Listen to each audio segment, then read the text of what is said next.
This is the Literary License Podcast with your hosts, Vicky Ray, John Wilson, and Keith Shorgo. Discussing book to screen and everything in between. Coming at you from the UK and USA. They keep it real. I know, I look vaguely familiar. Yes. You feel you've seen me somewhere before. Mm-hmm. Funny how I have that effect on people. It's something about my face. It's a nice face. You think so? I wouldn't say it if I didn't. Oh, you're that type. What type? Honest. Not really. Good, because honest women frighten me. Why? I don't know, somehow they seem to put me at a disadvantage. Because you're not honest with them? Exactly. Like that business about the 7 parking tickets? What I mean is, the moment I meet an attractive woman, I have to start pretending I've no desire to make love to her. What makes you think you have to conceal it? She might find the idea objectionable. Then again, she might not.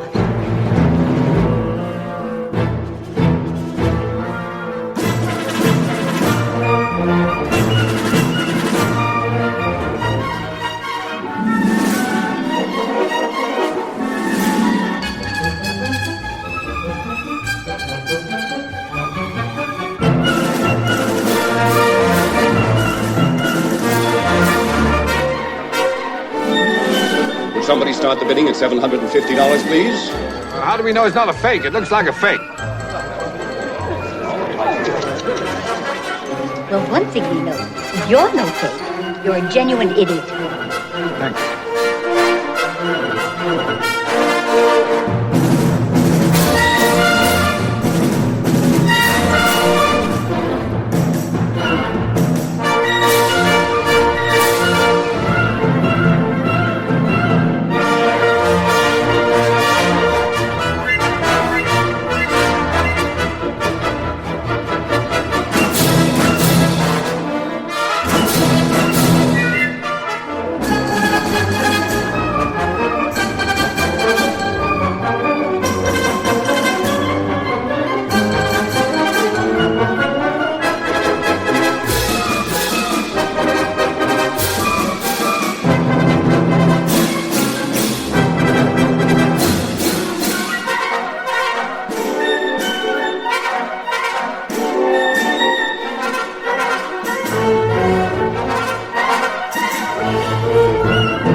Chicago looking for this George Kaplan man you've been telling me about.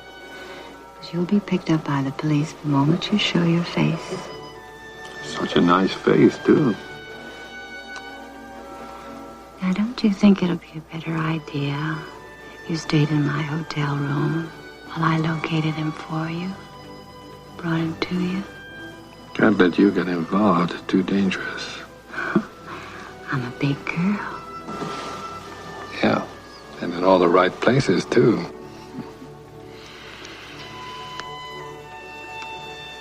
Yeah, this is ridiculous. You know that, don't you? Yes. I mean, we've hardly met. That's right. How do I know you aren't a murderer? You don't. Maybe you're planning to murder me right here tonight. Shall I? Please do. No, I do. Hello, welcome to the Literary License Podcast, and today we'll be discussing the 1959 classic North by Northwest, directed by Alfred Hitchcock. This is our last Alfred Hitchcock episode. As we exit season 2. Oh, before we get started, let's find out who's with us. Of course, we have Vicky Ray with us. Say hello, Vicky. Hey, people. And John Wilson's back with us. Hello, John. Why, hello, folks. And before we get started, let's find out what each of us has been up to. So, Vicky, what have you been up to in the last week? Well, just dealing with the heat. It's been 100 degrees like every day. It's supposed to be 102 today. But no, I binge watched Glow, and I'm really sad because I binge watched it. Now I don't have Glow to watch because I love Glow. It's on Netflix. I have one episode left, so don't say anything. I won't tell you. It's great. I have to say, this season 3 of Glow is probably their best season. It is fantastic. It was so well mapped out and so well drawn out. So. I love Glow. Watched the first part of it. I waited 2 years because I didn't want to wait for 2 years to actually have to wait to see the second part, which is coming out September 6th. And I really enjoyed it because they stuck to the novel a whole lot more. And Pennywise, as much as I love Tim Curry being Pennywise, this clown is so malevolent. Oh, yeah. Oh, God, he's just freaky. And I watched this movie called I, Dragon. I believe it's on Amazon. I thought it was going to be stupid. I hate reading subtitles, but it was Russian. And it was one of the most beautifully cinematic sleeper movies I have ever seen. It was just it was pretty. That's all I could say. And Wentworth, finally binge watched the whole last season of Wentworth. I think it's better than Black is the New Black or whatever. I like it because I don't know if it's Australian and more raw, but I just love it. It's actually good. That was on Netflix as well. What about you guys? What about yourself, John? What have you been up to? I have been trying to enjoy the end of summer, which just makes me sad. I know. It's been a little bit quieter at work. So I caught up on Orange is the New Black, which I didn't really care for the ending, but I guess it was meant to be very melancholy because of the prison system anyway. So I'll take that for what it is. As you were saying, Glow, I'm catching up with Glow. I have one more episode left of that. I saw this movie, which kind of snuck by me. I saw a trailer a while ago, Greta. So it's with Chloe Grace how do you pronounce her last name? Moretz. And then Isabella Hupper. Oh my God. It's such a great movie. I would suggest it's called Greta.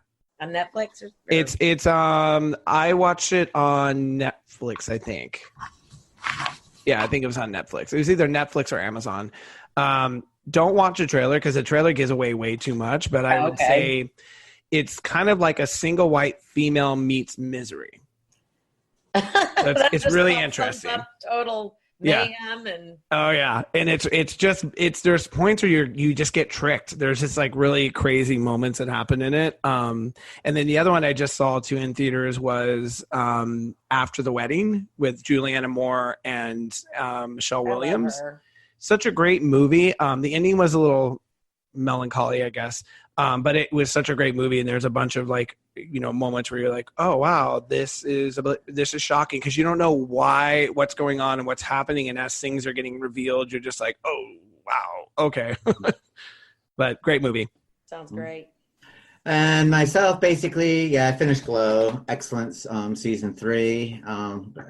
Can't wait for season 4. No, I can't sing the praises enough for Glow. I just find it's a fantastic series. I love it. I started watching Mindhunter as well, which just came on Netflix. Oh yeah, season 2, right? Yes, and not to give anything away, but the guy who plays Charles Manson in it is fantastic. Nice. What movie? How did I miss this? What is it? It's a series, Mindhunter. Yeah, and David Fincher actually directed every single episode, which is quite interesting. Wow, that's impressive. I only got 3 more to watch. I started watching it last night and was up to 5 o'clock in the morning watching the first 6 episodes. I don't know how you survive with no sleep. And never sleep? But the interesting thing about it is that if you refer back to our Helter Skelter episode and some of the theories that we came up with, they are matching our theories in the series, which is quite interesting. Well, they must listen to us. They know. So, we know that they know that we know. And then, I'm still, catching up on bits. Still watching Pose, which is brilliant. It keeps going from strength to strength. Yeah, I love that series. Next week is a finale for this season. It's just such a great series. Well, did you see the last episode? The beach one? Yeah, that was lovely. It was such a lovely episode. It's such a surreal type show because it's the bond that these women have and how you just kind of see the other side of life, and when you see like the side that's like the ritzy side versus what they kind of go through to kind of live within society and how they all interconnect, and it's such a great show. Awesome. Yeah. And it's probably got some of the best soundtrack in the world. Really? And best one-liners, like, what is Electra? She always says the best lines where she's like, "Oh, are we talking about Dark Hasselhoff again?" You guys always watch the stuff that I don't know how I miss it. Oh, you would love it. It's so great. Yeah. Oh, What's it called again for our listeners? Pose. And it the first season's on Netflix, so that's on there, and then second season's ending, so it'll probably be on Netflix in another 5 months or so. Awesome. Yeah, it's done by Ryan Murphy, who does American Horror Story and okay. And then I finally finished watching the Bob Fosse Gwen Verdon series, that Ryan Murphy did, The Feud. That's like their I love Feud. Yeah. It's okay. Michelle Williams is fantastic as Gwen Verdon, and I can't remember who the guy is, award winner, but who plays Bob Fosse. It's kind of good, but it does suffer from the Ryan Murphy problems that Ryan Murphy shows happen, that they'll do like 10 episodes or 10 or 12 episodes, and then you get like 2 episodes in the middle of it. It's just like it just drags. Yeah. So it did suffer from that. The performances are fantastic, and I imagine they'll probably win some awards, but it really didn't have enough material to go through the episodes that there was.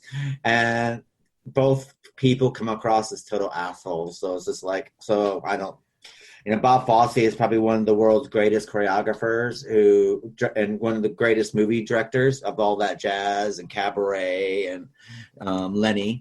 And it just doesn't show either one of them in a very good light.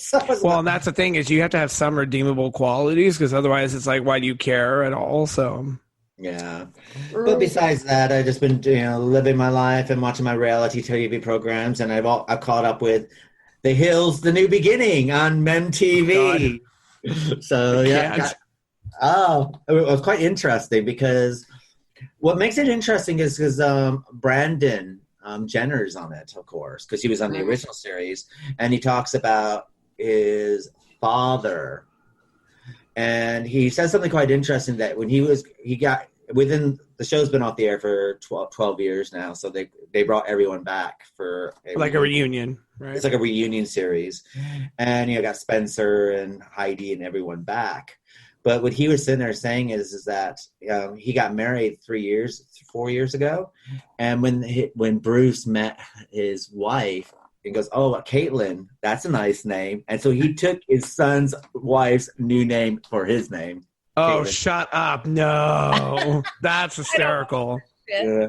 But but he doesn't have they don't have a good relationship or anything like that, because Bruce apparently was never much of a father, sort of thing, which is quite sad. But what's quite interesting is Brendan's mom, who's also on the series, was sitting there and saying that the reason why their marriage broke up 26 years ago is because he was transsexual at that time, and that's the reason why their marriage broke up. So it's quite interesting. So you think that, it was something that happened recently, but apparently he's going. No, I was going to say he had to have been going through that in his mind for a long period of time. So yeah, it does question why he married the Kardashian, but at the same time, it's it is what it is. But it's quite interesting. It's quite interesting to watch these people that you watched the first time around, like 12 years later. Yeah, and see how much face work they've had done. So. I kind of want to see that. I want to see Beverly Hills 90210. I've been watching it. Yeah, I have to watch it because watch it. It just looks interesting, especially the premise behind it. I was like, it's actually. What is the premise? That's my question. The premise basically is the first episode. They've done 2 episodes. The third right. And basically, it's them now. But the thing is, they're not actually doing Beverly Hills 90210. And they got Andrea Zuckerman back as well. She's in it. She actually looks the best out of all of them. But I think Shannon Doherty looks fantastic too. Yeah, she looks okay. Though it'd be interesting to see how long she lasts, because she's always a bitch who gets fired from everything. Right. But the whole premise behind the show is that they all come together for to do a reunion panel show where they celebrate, because it's been 20 years since it's been on the air, and they all get arrested as themselves. And basically, it's like a meta version of themselves. So Jason Priestley's playing Jason Priestley, Tori Spelling's playing Tori Spelling, and then they decide they're going to do a reboot of the show, and it's about how they're going to get the reboot onto TV. How are they trying to get Dylan off? Dylan, wait, was that? No, he's dead. Okay. You know, that's the reason why Shannon Doherty came back, is because of Luke Perry's death. So they did kind of She put was that gonna in come there, back. kind of, sort of, or Yeah, they mentioned it. Yeah, it's like their lives now. Apparently they're like almost heightened versions of themselves, like really extreme versions of themselves. now And they're so bigger assholes.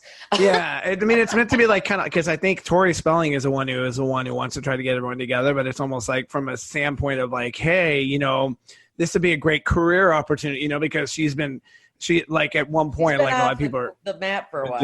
Yeah, her reality TV program. correct. Yeah. Right. And you got like Ian Zierling talking about like, oh, it's like I got a chance to do another Sharknado movie. You know, Yeah. it's like, Yeah. Oh, I know. Oh my God. Because he just now did the zombie monsoon. What is it? Zombie something? Like I'm like, oh my God, these I movies. like the Sharknado series. Don't be. I think No, but I'm saying there's a new one that he's doing that's literally it's like zombies and a monsoon or a typhoon or something. It's but it even goes to the point where it's like the one who played Kelly in it. You know, she's been divorced 3 times. Yeah. In real life, and it talks about, you know, she's getting her 3rd divorce is coming through, which basically she was getting a divorce as they were filming this program.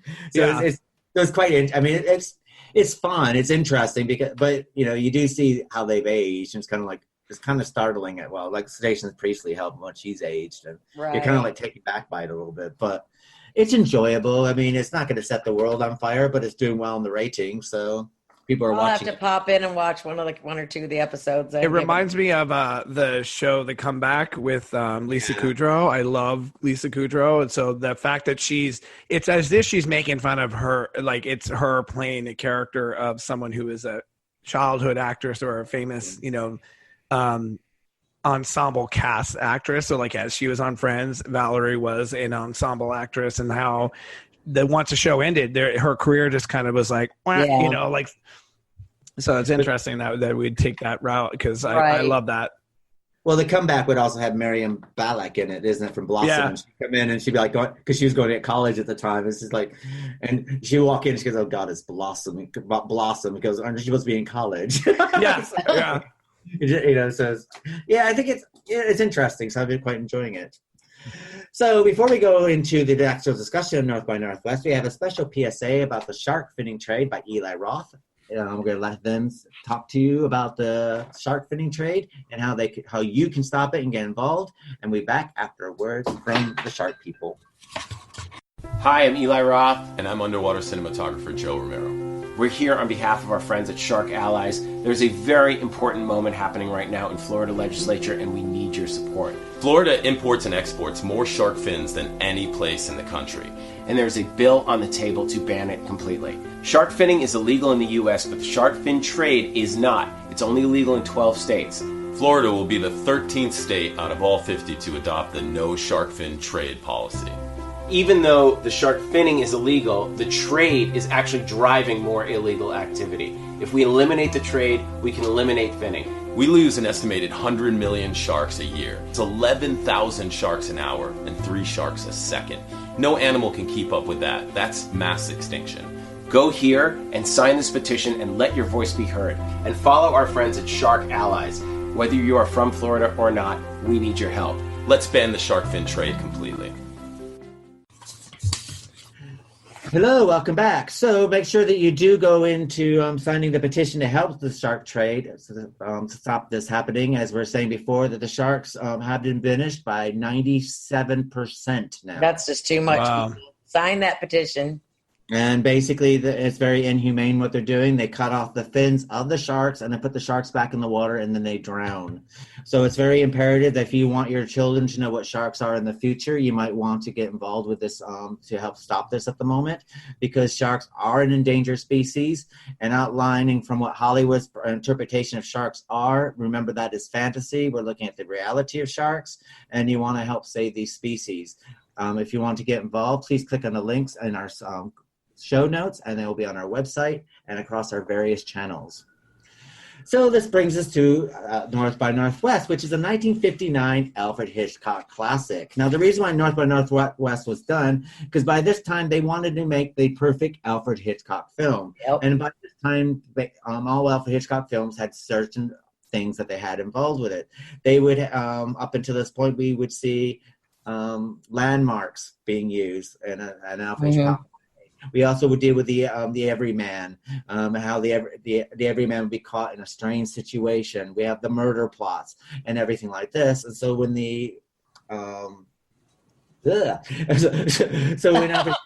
when Ernest Lehman decided he wanted to write a film for Alfred Hitchcock, he wanted to make the perfect Alfred Hitchcock film. And in this, of course, we have North by Northwest. North by Northwest is one of the greatest films of all time and is listed, and it's, of course, from 1959. And it's also culturally, historically, and aesthetically significant in the United States Library of Congress for the National Film Registry.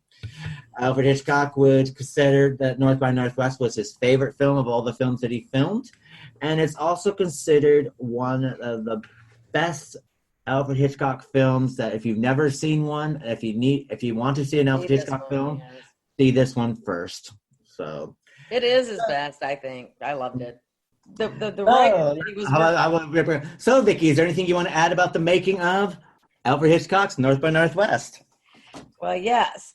The movie would not have happened without Bernard Herrmann. He's supposedly a legendary film composer, and he was a Hitchcock collaborator since 1955, I believe. And that was the trouble with Harry, is the one that he introduced Hitchcock to. And that's when he met Ernest Lehman, thinking they'd hit it off. They did. Apparently, they were working on something else when they decided to do North by Northwest. And I guess that is how those two showed up and got together on that. And the funny part, I thought, in the making of this movie was Cary Grant through the whole movie had no idea what was going on. He thought it was a horrible script, and he said he'd done a third of the picture, and he still could not figure out what was going on in the movie. And Hitchcock really appreciated that, because actually the character in the movie has no idea of what's going on in the movie. So through the whole film, they said that he flip-flopped right up until the premiere. And he was really pleased because it was received well, even though throughout the whole movie, I guess when you're looking at Cary Grant, he really actually has no effing clue what's going on through the whole movie. And he was just doing his lines. So I thought that was kind of funny. And they had shot some of the plot secretly. And apparently that when they were at Mount Rushmore, they had to make their own Mount Rushmore, because they weren't being, what's the word I want to use, reverent enough when they were using the original location. So there was all kinds of weird stuff that happened when this movie was being made. What about you, John? What do you got? Talking about Liam, he was there's like moments he was talking about in an interview how they went through different ideations and like just trying to determine where like the plot of the story and where things were going. And one of the things I thought was funny was about a tornado. So basically the whole concept of the plane coming after him, and like actually that scene was conceptualized as a tornado. And basically Lehman was like, but they're trying to kill him. How are they going to kill him with a working of a cyclone? Like, so that idea obviously changed into something that was a plane that was more feasible. Because I'm like, in my mind, I'm like, why? I mean, it shows you the breadth of Hitchcock's mind, because at one point even talked about this film, or had an idea of a film where it was him inside of Lincoln's nose. Abraham Lincoln's nose. So like just these concepts, this film came from the mind of a man who literally had the main protagonist of the story in a president's nose in the monument. The Department of the Interior weren't happy with Hitchcock at all. They wanted to preserve the sanctity of what they considered a shrine in Mount Rushmore. He had permission to use the site, but he promised not to depict acts of violence, like there was gunplay and all that other stuff. And they were not supposed to be running all over the president's faces. But just respectfully on the head of the monuments. Yeah, by the way, their own. And that sort of hinged that on the monument should hinge, because the story was a man who sneezed in Lincoln's nose. I mean, that's literally the title of what this was at one point. So I think it's kind of hysterical. His patent or whatever well, they said there's a permit on the grounds for patent desecration. He had to make his own Mount Rushmore because he was desecrating the shrine. It's sort of like the Alamo. You don't do that shit down here in Texas on the Alamo. So. I also just love how this was filmed in so many different locations. So it actually has on Wikipedia. Yeah, it has a list of all the different locations, like the Plaza Hotel, the old Westbury Gardens, the United Nation headquarters, like Grand Central Terminal, like be there though. Yeah, but it's just amazing how there's so many different shots in this film. That's why they called it North. They said, why did they call it North by Northwest? Because it started in New York, it went to Chicago, and then it went to North Dakota, I think. No, he wanted to use an idiom that doesn't really exist. So, like, North by Northwest isn't a true on a compass. It's not. Right. It doesn't exist. So, you wanted to use something that sort of it already catches you in a false reality. I mean, I guess some of the other interesting things is that when the film was done, the MGM. This is the only film that Alfred Hitchcock did for MGM. He never did another film for them before or after.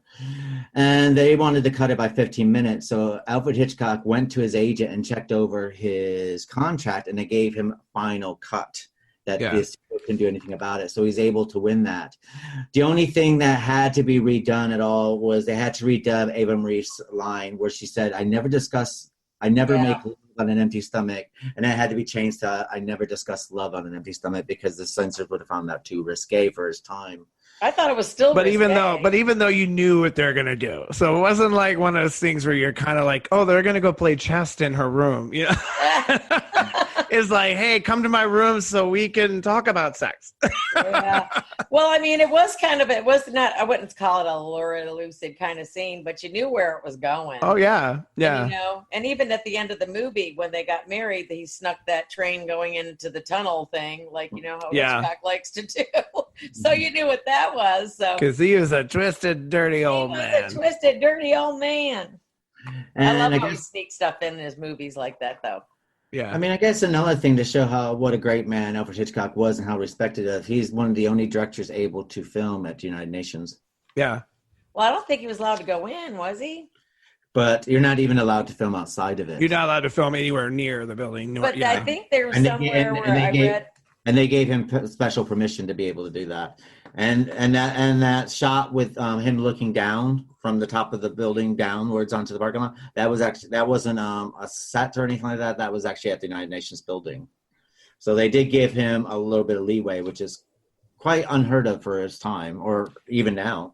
Which, though, it looks like a model. That's what's so weird, because it doesn't look real. It looks, the juxtaposition of this film is just one of my personal opinions, like one of the best things, because you kind of see things from different angles. That one in itself, it looks like a model.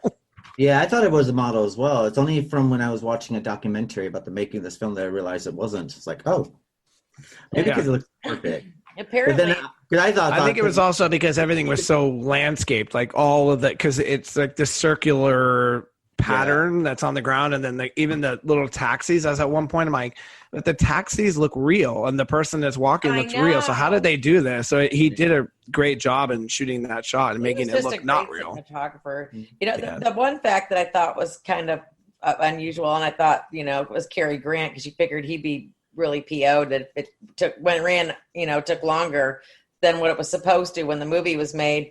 And because Cary Grant said, the longer the better, because in addition to, he got like a $450,000 salary. I think that's equivocates to $3 million in 2016 US dollars. Yeah. And he got a share of the profits, and he got paid $5,000, and they adjusted that to $41,000 per day for every day the production ran over schedule.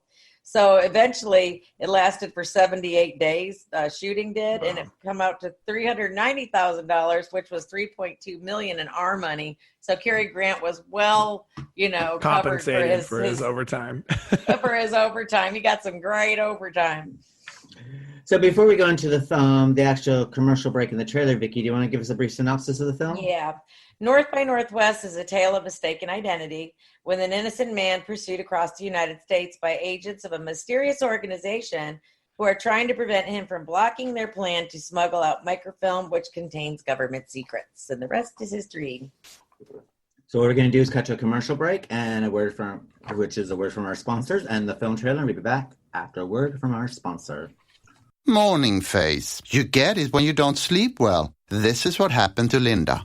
Morning, guys. Good morning. Ah, what is that thing? It's me, Linda. Oh my God, it talks! Run! No, it's me, Linda from HR. It looks dog's hungry! Save the children! Save them! Stay back! I've got mace! Ow! That went in my eyes! Quit moving! It's called beauty sleep for a reason. And there's never been a better time to get some. Get 20% off IKEA Sultan mattresses. IKEA, love your home. Hello? What's your favorite scary movie? I have a bunch of favorite movies. I watch them all on Shudder.com for only $4.99 a month. That's a scary low price. But if I had to pick a favorite, it'd probably be Scream. Oh. Yeah, it's the only streaming service that lets me watch hundreds of horror movies on demand. I'll be right back. Hello? Hello? Hello, are you gonna subscribe? Hello? Go to Shudder.com to subscribe. If you dare. Oh, can we take a cab into Thornhill? What, for 2 blocks? You're late and tired. You know that's your trouble, Maggie. You don't eat properly. All right. Here, taxi. I look heavyish to you. What? I feel heavyish. Put a note on my desk in the morning. Think thin. Think thin. What's that supposed to be? Car's waiting outside. You will walk between us saying nothing. What are you talking about? Let's go. Now, what the devil is all this about? Why was I brought here? Games? Must we? My secretary is a great admirer of your methods, Mr. Kaplan. I told you, I'm not Kaplan, whoever he is. Do you intend to cooperate with us? I'd like a simple yes or no. A simple no. A pleasant journey, sir. You see, they try to kill me. Well, I mean, after all, Your Honor, would I make up such a story? That is precisely what we're intending to find out, Mr. Thornhill. Well, she seemed to think I'm Kaplan. I wonder if I look like Kaplan. Do you know this man? You saw the newspapers. My fingerprints were on the knife. I'm a car thief, a drunk driver, and I murdered a man for revenge. I wouldn't have a chance. Tell me, why are you so good to me? Shall I climb up and tell you why? How do I know you aren't a murderer? You don't. Apparently, the only performance that will satisfy you is when I play dead. Your very next role.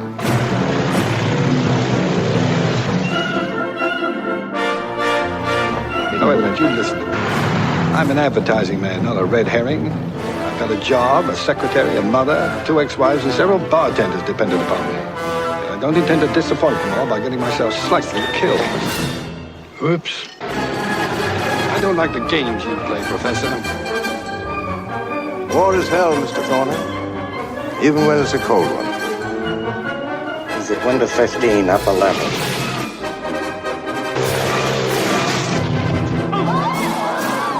And now, what little drama are we here for today? What happened to the first 2 marriages? Well, my wives divorced me. Why? Well, I think they said I led too dull a life. Mr. Kaplan, we've had just about enough of you. We're on top of the monument.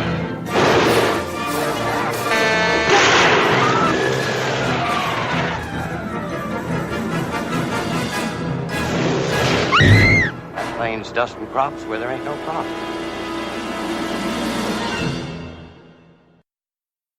Good night, Mr. Thornhill. Good night, sweetie.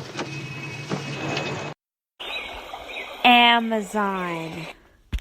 Oops, wrong Amazon. Although we both contain an array of diversity, the rainforest with all of its animals and us with all of our products, come check us over today and find all the products you need quickly and efficiently. And buy it with 1 click. And now you can even use us to donate to your favorite charities using Amazon Smile. Amazon Smile is worth your while. Come check us out today. We are one planet. We share one extraordinary home. We are millions of wonders, but we are all one world. If we only get one chance to save our planet, to protect it for the next generation, then we have to take it. This is our chance. This is our fight. For our planet, for our home, for all of us. Join WWF today. Hello, welcome back to Literary License Podcast, and we're discussing North by Northwest by Alfred Hitchcock. So, John, what are your thoughts on North by Northwest? I have never seen this movie. Shut up. You're like, what?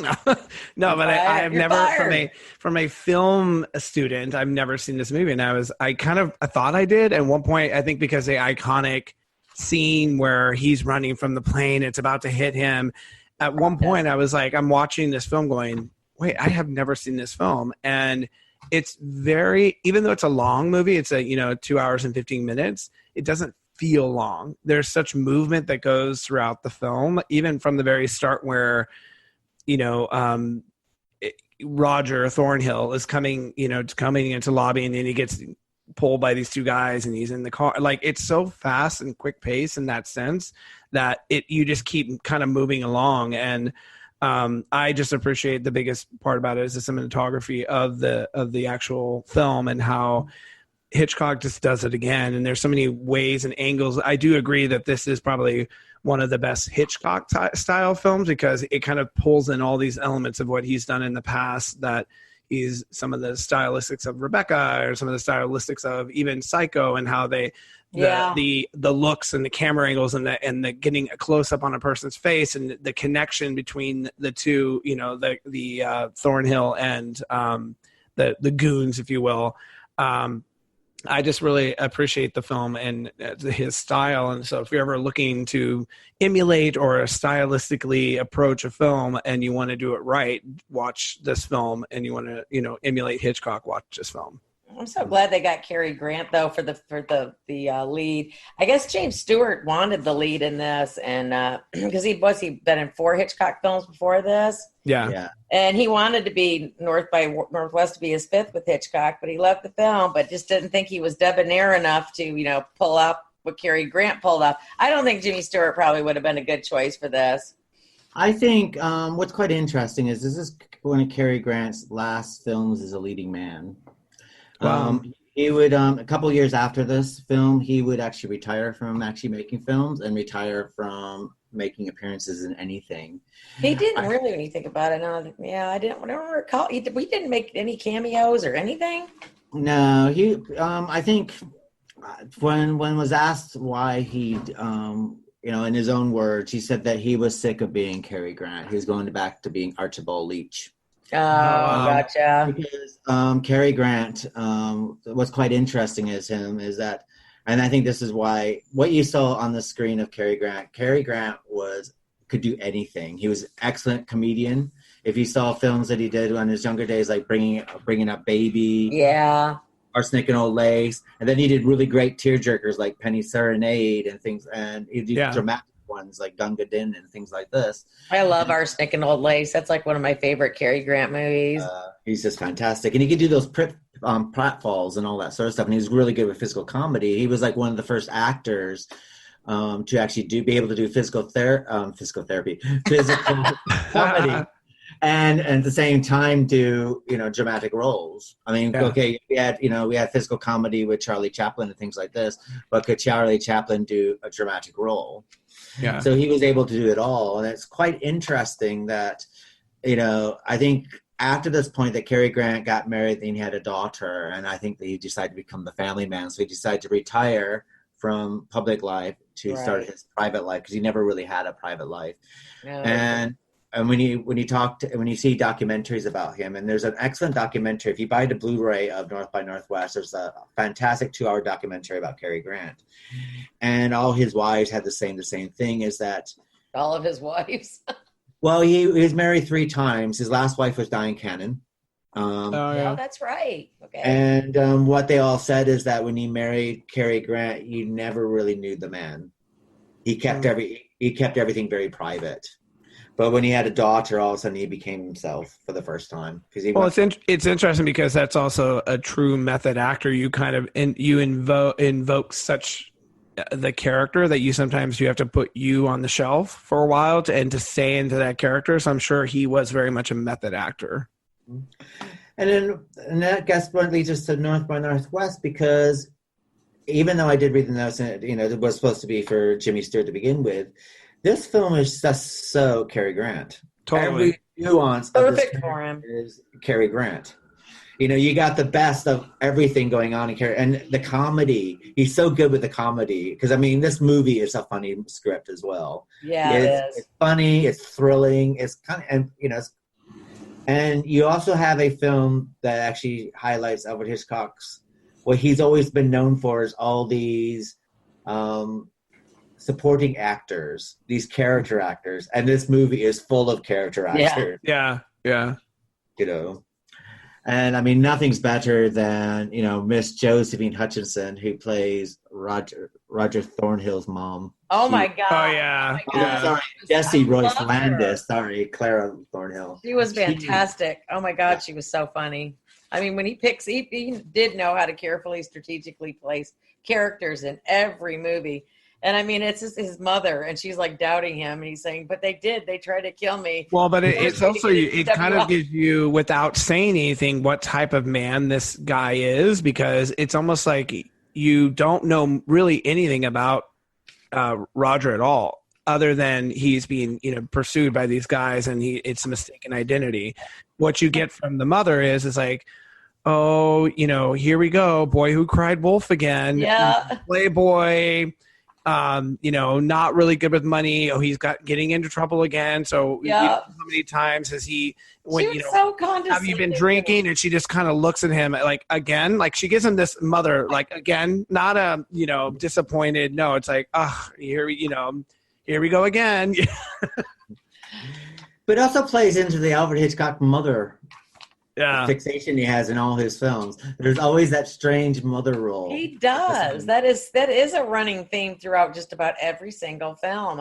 After you watch them all, like we have, you do notice that he had this mommy thing going on. My favorite thing with that too is when they are coming after the goons are coming after him, and he knows it, and they're in the hotel, and they get in the elevator with them. Yeah, and she's like, she gives him a look, and he keeps like it's them, and she's just like, what? And then he's like, it's them, and then she's like, trying to kill my are you trying to kill my son? Just that's such a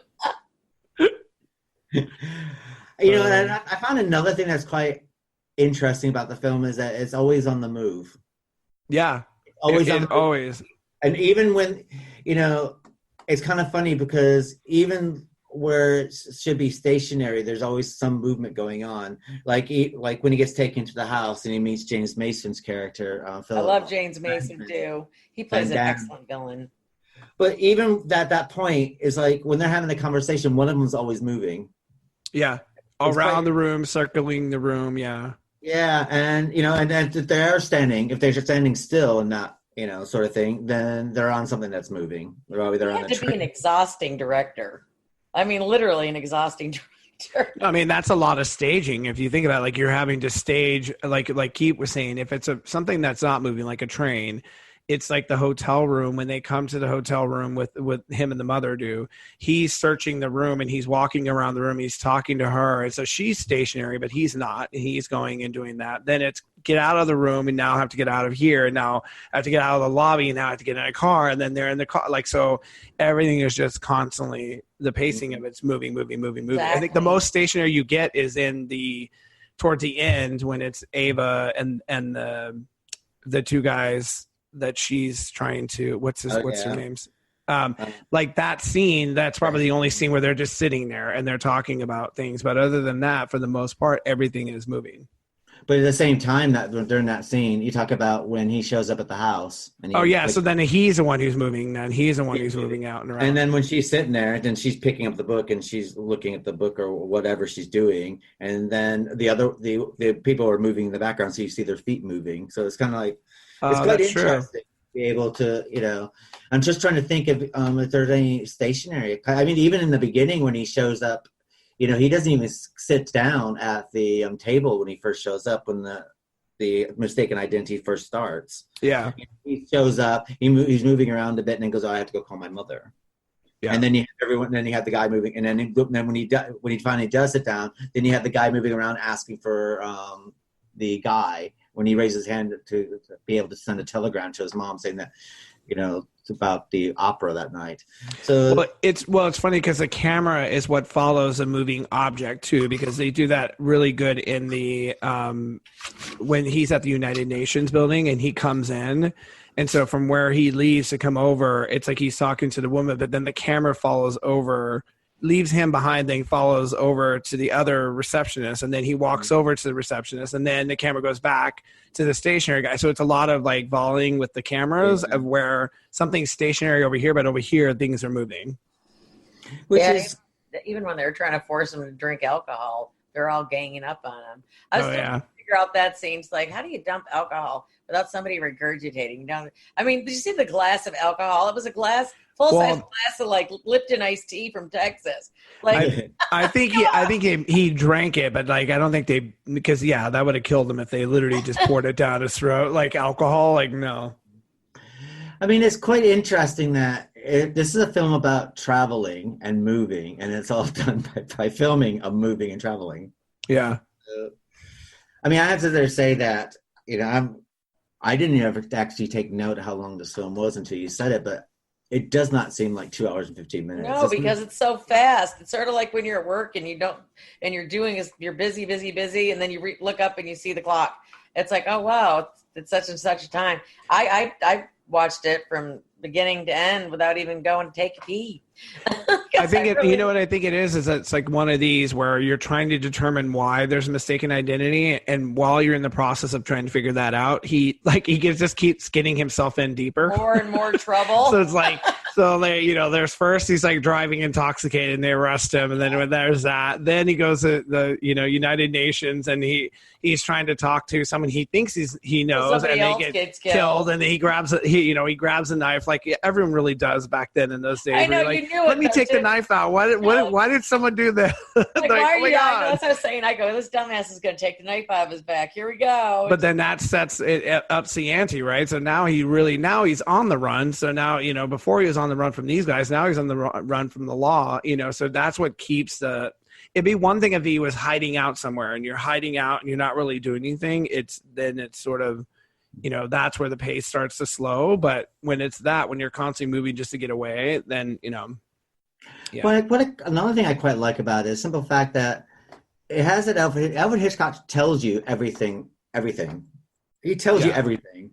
But yet you're still surprised because, once, he goes on the major run sort of thing. And then you have the government agency there and they're talking about mistaken identity, but we can't step in and stuff like this, but we'll find a way to deal with it. And then next thing we know, we meet Eve Kendall, which is played by Eva Marie Saint. Yeah. And the whole time we're the viewer and we're not quite sure what side she's playing on. We're thinking that she's batting for him, but then we think that she's working for the bad guys. And of course, spoiler alert, we find out that she's working for the good guys.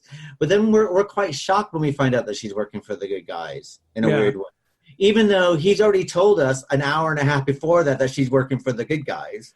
Well, but the thing is, I feel like they the good guys because they're trying to obviously get the bad guys. They're getting the microfilm. Bad guys, but the fact that they're like, but this guy could be killed, and they're like, oh well, but we don't want to compromise our agent. What the hell? But that's why I say that's one of the glory things that Hitchcock he does is in every single one of his movies. Yeah. He gives you all the answers at the very beginning of it, and then when everything reveals itself at the end, you're always shocked and surprised. But I don't think Eve. You don't realize Eve is who she is until later. I mean, I got it. I mean, I just was like, oh, the fact that she was so taken with him and the interest of him, I was like, oh. Quick. Yeah, it was like that quick. Not that he's not the really dapper man and very attractive man, and she's an attractive woman. But I just felt like it was a little like, why are you helping someone who could be a criminal, right, or a murderer? Not just a criminal, but a murderer, right? Right. He's so taken with him, unless she's just really twisted and she wants some little fun in her life. But she's really like, wow. Don't worry. I lied for you. They come on the train to get him, and she's just like, oh, I think he went that way. Like she deliberately lies for him. So immediately when she said that, I was like, I don't know. Like why are you getting involved? So there's a reason for the involvement. Speaking of involvement with the plane. So she sends him to go to this crossroads, right? It's like a crossroad to go talk to someone. Now, was a plane sent from the bad guys or the good guys? Because I took it as the good guys to stop him from like interfering. I just found that if you're going to kill someone, that's quite an elaborate way of trying to kill someone with a crop duster. I don't know. It's not like the guy who's like, bullets well, that's out. awful strange. And he ain't even cropping any, it's not even like doing any crops. And I was like, yeah, but it was shooting bullets. Okay, so they never did show. Did they have like some kind of automatic repeating something or other shooting at him, or was it coming out of the plane? It was coming out of the plane, but probably someone had a gun shooting down. I mean, it's a bit like protesters don't have repeating firearms. Yeah. Well, it kind of reminded me of Snoopy versus the Red Baron, isn't it? It's one of Yes, those exactly. sort of thing. And Maybe it was Snoopy. That's it. Maybe it's Snoopy trying to kill him now. I just was wondering because it never was explained who that was. And we were assuming that it was the bad guys, like them. Like I just didn't get that. Well, she has a conversation on the phone because before that, she gets him to the Chicago. She gets him, she makes a phone call, and then then it screens over the camera pans over to Martin Landau. Though I guess we're supposed to be under the assumption that they're having the conversation, or she could be discussing people back at the government office and Martin Landau having a different conversation with someone else. So but all I know is that because after she finishes that and he's changed his clothes and he does a shaving with a tiny razor. Yeah, which is hysterical. That scene, I was like, "What's with the tiny?" I don't even know a woman that has a razor that small. What kind of razor was that? I think it's one of those travel razors that you tend to get out of the if you go to like a kit because it had the little razor, but it also had the little brush too. It was like a tiny little brush. Yeah, because if you go to if you get and some of the like rest stops here, like when you're driving, you go to the rest stop, you go to the bathroom, then you get like this little kit for like truckers, and when you do, I put my. You know what you do, you either get condoms or shaving kit. it's like a little kit. Like you get them on planes, you get the little kits that they give you on planes. The razor is like really small. And normally what happened is that there's normally like screws onto this like really small thing of shaving cream, which basically is just enough shaving cream just to barely cover your face. Right. Yeah. And then you take it off and you kind of go like this. But yeah, it's kind of like the worst version of a Bic, but. Yeah, but it's some fantastic bit of comedy acting there from Cary Grant. Yeah, that was a very good scene. Very entertaining. I mean, I think it's probably smaller than what you would normally find. I would say is definitely smaller than you normally. Women we got a lot of real estate we have to cover when we shave. That's all I'm saying. It's like that was a no, but I think that's like it was in her room. Now come to think of it, because it wasn't in. It was in the men's bathroom. It was in her bathroom. I thought it was in her bathroom in the train. No, it's in men's bathroom because he's next to the other guy who's shaving with a regular razor. No, he takes it though. Yeah, he found the razor in her room because remember he went into the bathroom and she can't because he went in there to hide and the person came in and he's all like he's like this like what the hell is this? Yeah, then he ends up shaving with it. I just think it was one of those little travel razor sort of thing. That's but you could argue that on a train they don't know if it's going to be a man or a woman in the room, so they could just supply shaving a kit. Well, I'm sure they do. If you were taking a train where it takes like over 2 days to get somewhere, they do have things. You got to pay handsomely for it, but they do have. But I've never seen anything that small. That's why I thought it was so funny how he was doing it. It's just the looks Cary Grant gives when he's doing something. He just has that face. He could be very dapper, debonair, or whatever.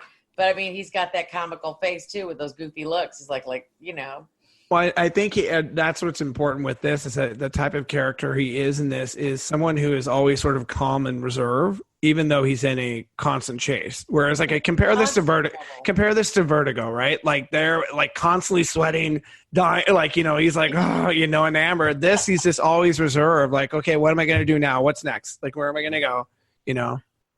I mean, I guess, talking about, I think Eva Marie Saint is fantastic in this. Yeah. She's stunning. She's so stunning, too, as an actress. She's beautiful, too. Yeah, she's very talented, too. But what I also quite liked about it, which is quite odd, is I think, you're going back to, why she went up to help Cary Grant out. I think that because Cary Grant is so extremely good looking, he is like, the man's man, best look. Definitely. And when you when you look at Cary Grant, he's almost like the prototype for Superman. Yeah, the face, dark hair, and everything like this. And I mean, fantastic dresser. And I would sit there and say that if he came towards me and wanted some help, I probably would help him. Yeah, I mean, yeah, I'm not saying it wasn't believable. I would say that it just caught me as like something's up here. It gave me as something's up. But if you go back and you look at these guys, and like you said, fantastic dresser, with the way they dressed with the overcoats and the hat, it's just woof. Oh my God, I wish guys dressed like that still and not put on rompers. I mean, again, men and women, because the way she was dressed too was like very stylish and very classy, and Well, can you imagine if Jimmy Stewart played that, and then you look at that same? It wouldn't be right again, and you'd be like, "Oh, why is she doing that?" Or Cary Grant, you kind of like give it. You're like, "Oh, it's Cary Grant, of course." You know what I mean? Yeah, of course. Yeah. So, but yeah, I have to say that there's so many fantastic set pieces. I mean, the drunk driving in the beginning. Oh my God, yeah. That was fantastic. Or he's trying to look, and he's going like. He's just like going in and out, and he's going around these curves. It looked like he was on Mulholland Drive or something, for God's sake. He was just hitting almost just missing all the cars. He comes to a full stop, and that's the only reason he got in an accident at all is because the police started chasing him. No, the police, I think, were starting to chase him because he was swerving, between traffic and stuff, and they just happened, like he ran into the car, and then they ran into him, so... But I also think it's, even though this is considered like Alfred Hitchcock's greatest hits, because what Alfred Hitchcock was known for is like these are all the favorite bits that Alfred Hitchcock put into one film sort of thing. Mm-hmm. But you can also say that about Cary Grant because there's so many parts in this. I've seen a lot of Cary Grant films. I'm quite a fan so of it. have I. I love it. And like that driving drunk sort of thing always reminds me of Topper. Do you ever see that? I remember Topper. I love Topper. Oh, and that's one of Cary Grant's greatest roles as well. And it's like, so you have that set piece, and then you got the set piece, just even like the small stuff, like when they're like going through the train station, and he's dressed up as the bellboy or what like that. Yeah, he still looks good. No, but it even looked like him, which was like great. I mean, they did a good job, camouflaging, because sometimes they play the whole incognito, like we were talking about with what was the one where the woman dressed up to pretend to be someone else, where like aside from a pair of glasses and a really horrible wig, like she looked the same. Yeah. Was it Stage Right? Yeah, Stage Right. So like he looked different. Like he actually looked different and very, very handsome. He's just a good looking man. I mean, I'm often wondering if like maybe I think Hollywood is so dry sometimes for material like this because they don't really pull it off like this anymore. And I'm wondering maybe if it's so entertaining, so comedic yet, I mean, they stay on point and cover all these different facades they got to play in these movies. Is it because film was so much younger back then? Or is maybe we've just seen it all? I mean, that's why they don't make them like they used to coin the cliche. Well, I also think that things are a bit more controlled. So basically what they tend to do back in this day was they used basically most films back in this day were basically felt like stage plays being turned on to film. Yeah. Because what you had is you normally had really strong scripts, and basically it was all about the acting because you didn't have a lot that you could do with special effects. Special effects they played a part, but they weren't part of the film. They didn't take control of the film. Nowadays, the special effects tend to control the film, and the writing goes behind the special effects. Maybe that's a good point. I think because even here. But then again, we're a bit spoiled with Alfred Hitchcock. But I guess even if you look at like older films, like if you take Whatever Happened to Baby Jane or Hush Hush Sweet Charlotte or The Bad Seed that we've covered, and various other films, from the 50s, 30s, and 40s, they all, if you notice, they always have like a really strong script, and it's all about It's about their relationships, and their relationships it's not so much of what they're thinking; it's more about what they're saying. Yeah. And I think I think that's where Alfred Hitchcock. I think the reason why this works so well is because Alfred Hitchcock, you kind of got everything magnified because it's not just what they're saying, but you're also he's giving you the mood, and he's giving you direction, and he's providing emotion through the camera lens here. And that's what we get with Alfred Hitchcock. And so I think that, with Alfred Hitchcock, you always get that something extra that you would normally get from a Hollywood film. Yeah. Because he would give you the emotion and prospects. For instance, you can throw a bomb underneath two people talking. And this is what he said, that you can put a bomb underneath two people talking, and but there's a way that you can play this. And the thing is, because what you would play with this is that you would show the bomb, and then you get the people talking, and then you would keep cutting back to the bomb. And what's happening as an audience, you're building this dread and this anticipation to the point where you're just settling in it. Now the thing is, and then what you can do is you let the bomb go off, but you can't do that now, because the thing is, because you built this tension, if you do that, that's cheap. And and the audience gets angry with you. So now what you have to do is you build that tension up to such a point, and then you find a way to diffuse the bomb. Yeah. And this is the way that he operated his films, because he said that you can't set the bomb off. I'd also say too, like with older films too, there is sort of when the actor knows, and they are trying to like, so and now the main protagonist knows, and how that carries through, and then. Sometimes it's not like most modern films are about exposition, right? I'm going to tell you why I'm upset, and then you're going to respond to me and why I'm upset. And like, so sometimes it's just a look. Sometimes it's the actions of the actor. So it's really, I think it's sort of lazy writing, unfortunately, when nowadays most films, when you spend most of the time between dialogue and telling why something is the way it is, as opposed to showing the audience the way it is, right? Through actions, like the bomb ticking underneath the table.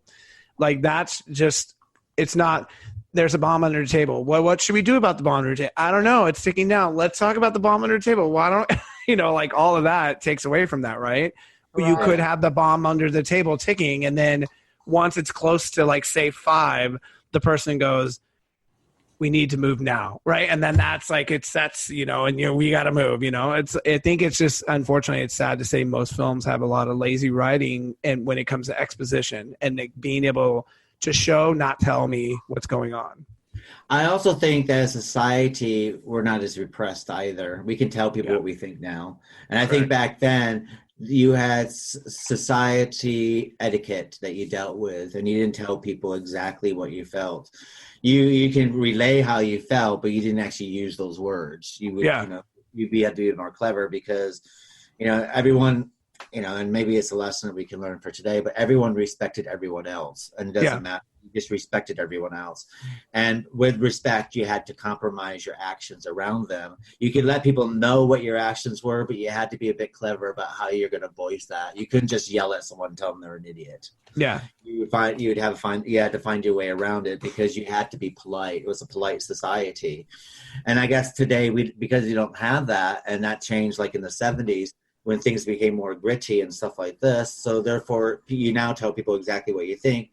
So it basically, that's probably the reason why films are like they are now, because, you don't need to skirt around those pleasantries anymore, because you don't need to be pleasant to people anymore. Well, like you said, though, too, you're saying that maybe there's less script and more special effects, like Jurassic Park. The stars are the dinosaurs, so to speak. Yeah. And so there's a whole lot of stuff that there's not a script probably is not that big for reading lines when you got the dinosaurs like T-Rex or, Gallimimus or whoever is stealing the show at the moment.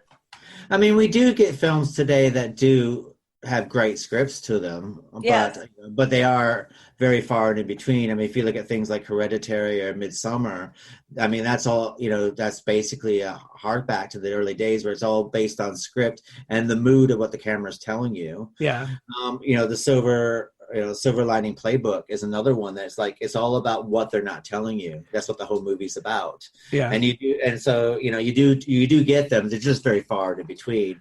Where I think in this time, I think every film did this.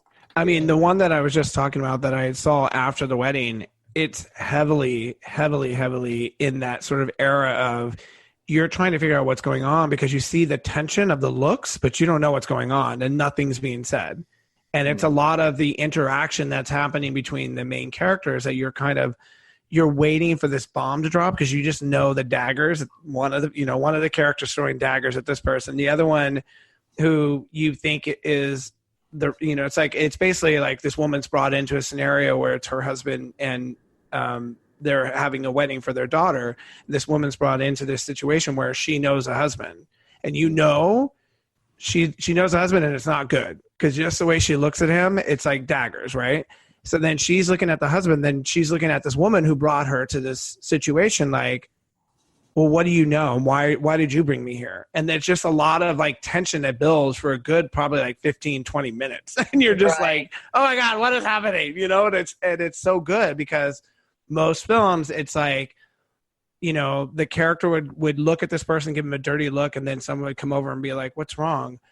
Oh, I know that bitch. And she did. And now you tell. And so immediately, you now know, okay, that's why she's mad at this woman. Right. And then it's like, then there's a cat and mouse that kind of go back and forth. But that tension, the building of tension when you're just not in the know, it's such a wonderful feeling because once you do, it's such a great payoff. It's like, and it is a good payoff. In this film, I was like, oh. Yeah. I mean, we do have directors today who do still play this kind of card. Todd Haynes is probably the best one. He did Far From Home. He does all those kind of films that are basically, you know, it is Swoon, you know, what else? Oh, Carroll, I'm Not There, Wonderstruck, Dry Run is the new film he's coming out. But he plays this whole thing. It's all about the script. It's all about what's not being said. It's all about, you know, it's not what's being said, it's what's not being said that becomes the main focus. I think, you know, I don't know. I'd have to there say that. I mean, North by Northwest. I mean, it's hard to pinpoint a favorite part of this film at all. I mean, I think like the crop dusting scene, and I just thought I loved that. I think that was shot in Bakersfield, California, if I'm not mistaken. But there's just so many iconic things in this film. I mean, you know, you got United Nations is iconic. You have the crop duster is iconic. You have the I think even the elevator scene, which is quite short, is iconic. Yeah. Right. Mount Rushmore is another. The Mount Rushmore scene is one of the most iconic to me. But I mean, everything in this film is like kind of iconic. It's kind of bizarre to have so many iconic moments in one film. You know, normally it's like most films that you might get one iconic moment. It's like, you know, Jaws is always going to be, you know, either the opening or the end of, you know, or the shark pops up, or, you know, or most modern films or even older films, they have like one iconic scene, where this has like numerous iconic scenes that, you know, the crop duster and the Mount Rushmore, two of the biggest scenes ever. Yeah. So, I mean, they didn't really film on Mount Rushmore though. That was on a set, wasn't it? Yeah, it was they had to make their own set because he pissed off the Department of the Interior because he was not being, you know, treating it like a sanctified monument. Well, I mean, especially if you're seen as you're crawling all over it. Yeah, of course you're going to be like, no, it's fine if you want to do it above and we can make it look like it's just a surface, but it's like literally to get away, they're crawling up Washington's face and down Lincoln's face. Well, like it's all over it. It would have been really dangerous for actors to do that anyway. So they've had to have done it anyway. Yeah. I mean, what's quite interesting is the person who did the map paintings for this also did High Anxiety with Mel Brooks. He played the father in the Mel Brooks one. I do have to say, part of the High Anxiety, which is hysterical, is the scene where they're hanging off and they're just kind of like having a conversation in this film was very High Anxiety. Because you'd be like, I'm sorry, if you're hanging there, you're not going to be like, okay, so, hey, Vicky, and then, yeah, you know, like, they're just literally, like, having a conversation. I'd be like, oh, God, get me off out of here. It's so easy to hang on. Yeah, they're just like, hanging out, you know. If I was hanging on, I'd be tripping balls. I'd be crying. I'd be begging. I'd be praying to God, saying I would never sin again, ever again in my life. I'm going to die this way. I'm going to go on a president's monument. You know, the other thing I find quite weird also with Alfred Hitchcock, because I know that, you know, we'll discuss this probably more in our season 2 finale, but I got all the Alfred Hitchcocks in Blu-ray with Alfred Hitchcock, and when I get them in Blu-ray, and when you get older films in Blu-ray, sometimes they suffer. Sometimes it's not good to see some films that clear. And I have to say that this film doesn't suffer from seeing that film's clear. No. I mean, you don't see, like The Wizard of Oz is very, very clear on Blu-ray, and there are a couple scenes there where you can actually probably see a couple special effects that are not so special when they're gone wrong. Yeah, kind of like that. But this is like it's like you don't even notice it. It's quite weird. I mean, one of the worst films on Blu-ray is Jason and the Argonauts. I love that film. But on Blu-ray, it's like, this is too clear. It's actually a bit better if it's not as clear. And that's what I think was quite excellent about, even if you look at the backgrounds and the scenery and, you know, the map paintings, and whether it's from Vertigo or Marnie and this film here, the map paintings and everything all look natural. It all looks like it's all done on location. which is one of the most bizarre things ever. Yeah, that's what I said. They do such a great job in. You usually can tell when something's a set and when something's not a set. So you're kind of like, maybe the only scene that I would say, oh, wow, this really looks like a set is the inside of the United Nations. So that the office, you could tell that's a set. But for the most part, everything else seems very non-set. Like, you know, when he gets kidnapped and is brought to that fabulous mansion, I was like, oh, this is like, I wonder if they're actually inside filming it or if it is, you know? Exactly. I was trying to figure that out. Is this real? Yeah. You know, and the one, speaking of iconic, I was going to ask you guys, they said that Hitchcock, well, he's got his cameo appearance where he's trying to get on the bus and before it boards, the door is closing, but they're also trying to say, he doesn't specify that there's a female train passenger. A lot of people thought that Hitchcock in drag. Yeah, it's not though. Oh, it's not, because I was like, which would be awesome. I think he needed to up his ante, and he probably needed to do a little bit of a Stan Lee thing and started to become the actual character. He was just always Hitchcock. Just the style and dress, he always looked. So you don't think it was him because they didn't ever specify? No, you're talking about around the 44 minute mark. 44-minute mark. They thought it was him in drag. It was basically a woman in a turquoise dress on the train. Right. It was actually played by an actress called Jocelyn Fax. Okay. Who actually appeared in Rear Window as one of the neighbors. But she's also done quite a few episodes of Alfred Hitchcock Presents, which I feel kind of sad that people think that this woman looked like Alfred Hitchcock in drag. Yeah, I mean, look, to be noticeable, I mean, it's like someone thinking you're Liza Minnelli. I mean, the figure. Yeah, so it's kind of like, ooh. Well, it was the point that came up when you're doing your research for these movies. I was going to ask you guys, was it him? Yeah, no, it came up on mine as well. And then when I got a bit further, it was mentioned in this documentary. So it's like, so I made notes of that. It's like, well, he was probably much bigger than this woman anyway. Mm-hmm. Yeah, I mean, she's got anything going for her, at least now that she's lost all indignity. Yeah. Is there anything in the film that didn't work for either one of you? No. Really? I do say that though it was fast. I mean, I do say it did feel a little long to me, like 2 hours and 15 minutes, and then the fact that they wanted him to cut 15 minutes. I was trying to. I can't imagine it being longer. Yeah, no, but I thought to myself, like, well, I don't know how you would cut 15 minutes because even though it felt longer, I think it felt longer just because trying to get to location is what felt longer. So then I don't know how you cut that. Like, how do you cut? You can't cut the train. You can't. You can't cut the crop duster scene. You just can't with a lot of. You can't cut the UN scene. I mean, there's just so many. Yeah, it's very episodic as well, isn't it? It goes from episode to episode to episode to episode. It's basically a lot of small episodes to make one large film.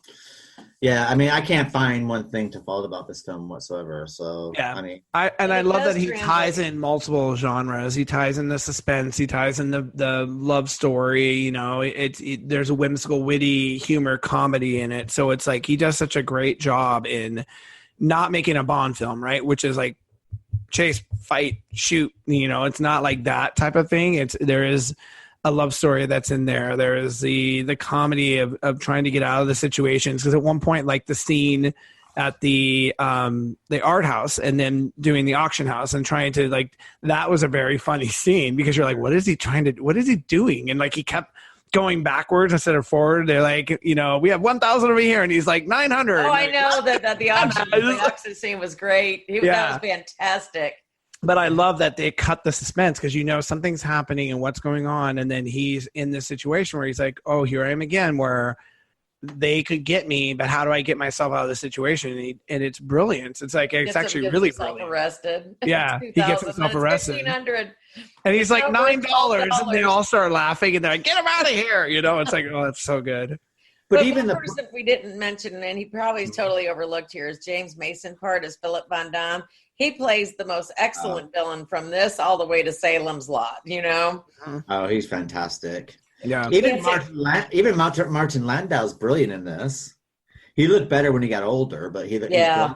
But I think, you know, I think it also has those weird punchlines in it because it's like, you know, like he gets drunk, the police take him in, he gives a story about, you know, that he's been kidnapped, right, trying to be killed, so they take him back to the house, And then of course it all comes back that he looks like they fabricated the whole story.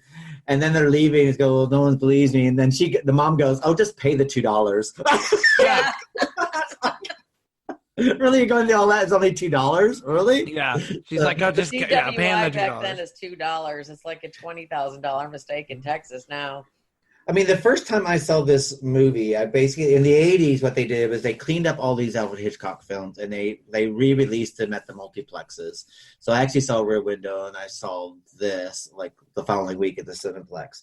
And I had to sit there and say that when I did see this, it's like everyone just so much enjoyed it. It was sold out. It was really hard to get tickets to see this cleaned up version. And when I saw it here, it played for 3 months at the multiplex. So... Wow. And I went back and saw it twice. And that's the first time I've seen the movie. And ever since then, I had to sit there and say, this is probably one of my Alfred Hitchcock favorites. Yeah, it's celebrating this year. It's celebrating his 50th, right? 50th, so yeah, so I'm sure they're going to re-release it into theaters. I'm going to look into that here in New York because I'm sure they will at ISC or one of them. You've got so many fantastic theaters in New York City to choose from. Definitely the theater capital of the world. Because this would actually be a great one to actually see in a theater. Like, I think that's, to me, unfortunately, it's like when you're at home, you don't get the very huge cinematicness of it all that you can, sit in a theater and you get the surround sound and all that. Like, it's, I think it's actually that's cool. Right. That'd be, I'd love to see this. And like, this was filmed in VistaVision as well. So it's like VistaVision. Big screen. I would actually like to see this in the IMAX. That would be quite good as well. That's what I was just saying. I'd love to see it in IMAX. Because I saw Fantasia at the IMAX when they did with the live orchestra. That was quite cool. Oh, that would be really great. And in 3D, which is even better. I mean, so this was 2 years ago at the Philharmonic. They did Hitchcock, and they did a lot of his composery, like a lot of the composers. They talk about how he picked the composers for his films, and they talk about each of the films they did, but they think they did like 9 films. And it's just such a different experience when you're with the live orchestra. You're sitting there watching them play, or watching the film, and then they do snippets of the scenes, and they did this one with the plane and the sound and everything, and you're just like, it's just a completely different experience. There was one little fact that kind of jumped out at me that Hitchcock, because he was being sneaky in this movie too, and he wanted to get he wasn't allowed to film at the New York headquarters, and so he wasn't even allowed to film in the plaza. And so what he did was he got they call it a nondescript vehicle, and filmed in secret from across the street. That's hysterical. So, I mean, it's just stuff like that kind of adds to the movie. It's like, oh, wow, he wasn't supposed to be doing this when he filmed. But by the way, I feel like he like, from when we were talking about the last film, Strangers on a Train, him going to... He has this ability to like kind of be the characters that he's writing, because like the incognito, pretending to be a persona of someone else to get the rights to a film, to doing this, like, I'm going to get the shot no matter what. I'm going to, like, hire a car and hide, But it really was his signature, wasn't it? Yeah. I mean, I think that's probably what makes Alfred Hitchcock so fantastic, because he has made a couple bad films. Yeah. Everybody does. Jamaica Inn, which is like, I mean, it takes. You're making me crazy. It takes. I mean, even the one he did with Julie Andrews called Torn Curtain with Paul Newman. I mean, that's not the greatest, but but there is always something of interest to see in them, though. You know? So, and I think that when you look at Alfred Hitchcock's whole career and you see how much he did right and how many of his films are excellent. And if you look at the ones that are not great, you're only looking at about 5 or 6. And he made like 80 films. Yeah. I even have this collection of silent films upstairs that he made when he was here in England, and they're just fantastic as well. Oh wow! Well, we were covering a remake of one of his films, The Lodger, which we're doing in 1946. Right. But that's actually based on his silent film that he did in 1926. I love that movie. That's crazy. Wow. But so Vicky, do you want to give us your final thoughts on North by Northwest? Final thoughts on it, as I thought that it's one of those movies that can translate into every decade. A lot of you younger listeners probably haven't seen too much Hitchcock because you guys are, got all these great movies with the special effects. But I mean, if you really want to see something that I wouldn't call it iconic, but I mean, I think people would actually love to watch it if they just started watching these. Again, like I said, I wasn't that interested in Hitchcock when I was younger, but now that I'm older, it's just like, why wasn't I interested in this back then? Because these are really great movies, and they're they could be satire, they could be comedy, they could be serious, they could be murderous. I mean, this movie's got it all, and I mean, especially Cary Grant just pulled this off beautifully. Nobody else could have done Cary Grant in this movie, so I give it major thumbs up. And what about yourself, John? What are your final thoughts? My final thoughts are: I'm actually going to quote London Time Out magazine. 50 years on, you could say that Hitchcock's sleek, weary, paranoid thriller caught on the zeitgeist perfectly. Cold War shadiness, secret agent of power, urban modernism, the ant-like bluster of the city of life, and a hint of dread behind the sharp suits of influence. And I think it's just such a wonderful film. I love that we pursued Hitchcock this season. So thank you, Keith, for it has been Hitchcock. fantastic. It was Seriously. the perfect pinnacle end of the season for this because it's a perfect Hitchcock film. So anyone wants to raise the bar high, if you're starting to watch Hitchcock, watch this because it definitely sets the bar really high. It does. I think that if you want a film to amplify what an Alfred Hitchcock film is, I think North by Northwest is probably the film that you should watch. And pretty much it'll give you how all his films will play out. Because it is, and I think that when it's known as it's like a greatest hits of Alfred Hitchcock films all put together in one film, I think you get all that. You get your suspense, you get your comedy, you got your thrill ride, you got your fantastic shots, you have your fantastic script, you got fantastic performances, you also have fantastic supporting characters, which are fantastic in their own right. You have your classic villains. And I guess you can also see where this could have actually led off to like James Bond films and the big blockbuster films of the time and stuff like this. Because this was just before Hollywood system started to go down after this. Right. After this, it was taking a big change, and then we got these great big Hollywood films like Lawrence of Arabia and these great big overblown. Yeah, the epic kind of movie started. Yeah. And I have to there say that all those epic films, though I do admire them, and whether it was Mary Poppins, Sound of Music, or all the other ones that came out at that time, I've never been able to sit through all of them because I always fall asleep in the middle of them and wake up somewhere towards the end. It's like Mary Poppins. I've never seen all of Mary Poppins ever. I fall asleep after Mary Poppins is great. Well, the new one, you fall asleep a little bit too, because there's a couple moments you're like, oh god, this is dragging on. I know, but I loved it. I watch up into supercalifragilisticexpialidocious, and then I wake up at Feed the Birds every single time. Oh my gosh, that's hysterical. Same thing with Chi Chi Bang Bang. It's like I fall asleep and I wake up at the shower catch. Well, her nanny duties are doing well because she put you to sleep. Yeah. And I can say that same thing about Dr. Zhivago. I always fall asleep at the same point. When he's traveling across whatever, and that music is following him across Siberia. That's when I start falling asleep. Yeah. Dr. Zhivago. But here we got a film that's almost the same length as one of those films, and I stay awake. I never fall asleep during this film, and I have to keep my attention. Going on. And it's one of those things that if I'm flipping through the channels, and the thing is, because this is an MGM film, which was owned by Turner, which is part of TNT, this is probably the only Alfred Hitchcock film that will appear on that channel because it's the only MGM film. And this does appear on there. So if I'm flipping through the channels and it just comes on, I just find myself watching it each and every time.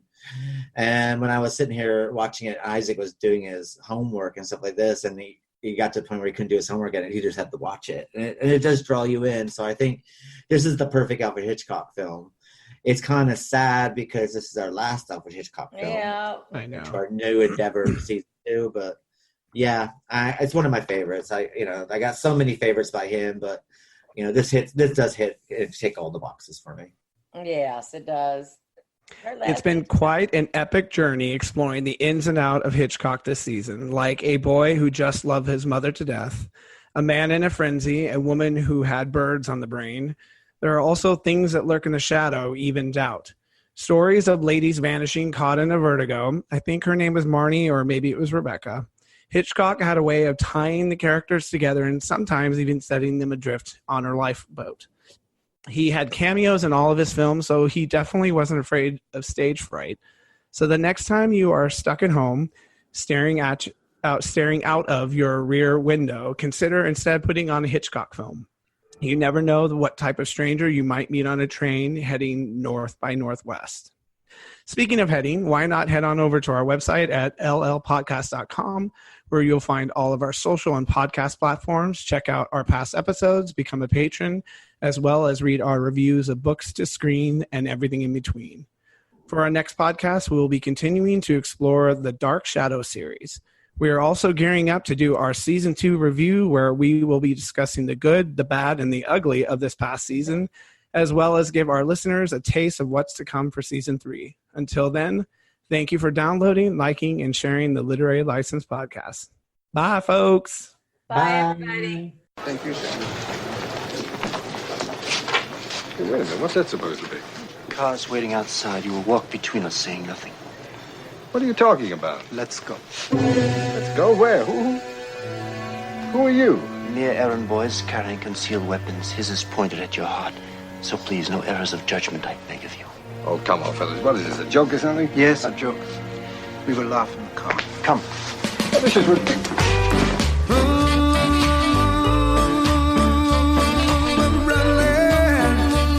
I'm running from wicked Babylon, wicked Babylon, from wicked Babylon, from wicked Babylon. Oh, yes, I'm running for my life. Yes, I'm running for my life. If anyone asks me, what is the matter with you, Papa Lucci? Just tell them I'm saved, sanctified, got the in my heart, and I'm running for my life.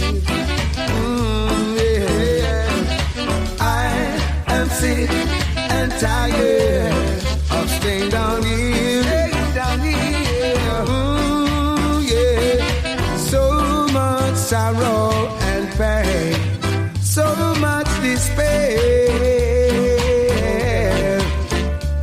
and everywhere I turn, it's terror and fear. Terror, and that is why I'm running for my life. I'm running for my life. If anyone asks me, what's the matter with you, Papa Lucci? Just tell them I'm saved, sanctified, got in my heart, and I'm running for my life. Yes, I'm running for my life. Yes, I'm running for my life. Ooh, yeah. Look around there. Running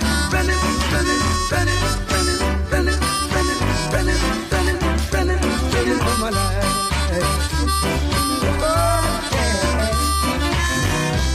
People want to get me down, for what reason? I don't know.